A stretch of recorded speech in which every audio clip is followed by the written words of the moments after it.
বাবা, তোমাকে ঠিক করে কোনোদিন বলা হয়নি আমার এই আকাশ ছোঁয়ার স্বপ্নগুলো আসলে তোমার দেওয়া ডানা।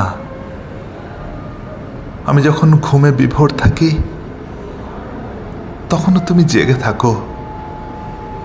আমার আগামীকালের দুশ্চিন্তাগুলো তুমি নিজের কাঁধে নিয়ে নাও নিঃশব্দে। জানো বাবা, মাঝে মাঝে খুব ভয় হয়।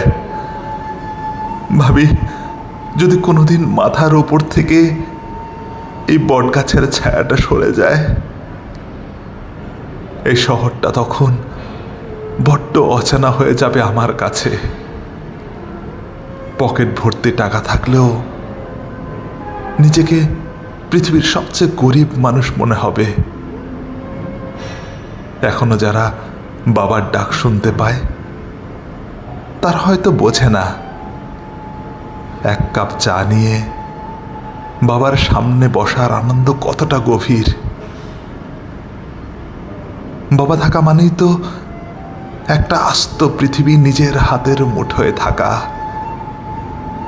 বাবা থাকা মানেই তো সব ঝড়ের মাঝেও এক টুকটো নিরাপদ ঘর। আল্লাহর কাছে শুধু একটাই মোনাজাত করি, যাদের বাবা পাশে আছেন তাদের আয়ু যেন তোমার রহমতে ভরে যায়। সবাই যেন সুযোগ পায় তাদের বাবাকে দুহাতে শক্ত করে জড়িয়ে ধরার। আর যাদের বাবা ওপারে চলে গেছেন, হে দয়াময়, তুমি তাদের বাবার কবরকে জান্নাতের বাগান বানিয়ে দিও। বাবা, আমি তো আজও তোমার সেই ছোট সন্তানটি রয়ে গেছি, যে তোমার হাত না ধরলে ঠিকঠাক রাস্তা পার হতে পারে না। যতদিন বেঁচে থাকব তুমি এভাবেই আমার শক্তির উৎস হয়ে থেকো।